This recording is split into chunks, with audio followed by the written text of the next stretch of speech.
आज चेरी बाळाचे कान टोचले जातील. माझी बाई रडणार आहे खूप जास्त.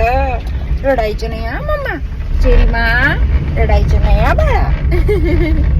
आपली चेरी बाळा आता 6 महिन्याची होणार आहे. आपल्या सांस्कृतिक पद्धतीने अनेक कुटुंबामध्ये 2 ते 3 महिन्याच्या बाळाचे कान टोचले जातात. पण वैद्यकीय सल्ल्यानुसार किमान बाळाचे वय 6 महिने पूर्ण पाहिजे, कारण या वयात बाळाची प्रतिकार शक्ती वाढलेली असते आणि संसर्गाचा धोकाही कमी असतो. माझे फेस एक्सप्रेशन तुम्ही पाहू शकतात. मला खूप जास्त भीती वाटत होती, पण चेरीचे पप्पा फुल तयारीने येथे आलेले होते. तिचे खेळणी सुद्धा त्यांनी सोबत आणले. आता गमतीचा भाग म्हणजे चेरी बाळाला कळलेलं की आपल्यासोबत हे बाबा काहीतरी करणार आहेत, म्हणून ती कंटिन्यू बाबांकडे पाहत होते. आता हा क्षण आम्हाला अजिबात नको होता, कारण की चेरीला आता खूप जास्त त्रास होणार आहे. पण तरीही आम्हाला ती प्रोसेस पूर्ण करावी लागणार होती, आज नाही तर उद्या. आणि शेवटी तो दिवस आजचाच होता. आम्हाला खूप भीती होती की चेरीला खूप त्रास होणार आहे आणि ती खूप जास्त रडणार आहे.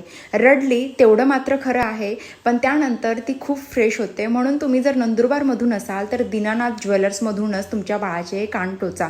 ते बाबा खूप चांगल्या पद्धतीने कान टोचून देतात. कान टोचल्यानंतर लागलीच बाबांनी त्या ठिकाणी तिला तेल सुद्धा लावून दिले आणि मोजून 20 मिनिटांनंतर चेरी बाळा बघा किती हसत आहे, खेळत आहे, जोराजोराने आवाज सुद्धा देत आहे. तिला अजिबात जाणवले नाही की तिचे आम्ही कान टोचलेले आहेत. आता बाळाची घ्यायची काळजी. 2 ते 3 वेळेस खोबरेल तेल लावा. सोबतच सोफिनॉक्स नावाचा क्रीम सुद्धा तुम्ही तुमच्या बाळाच्या कानाला लावू शकतात.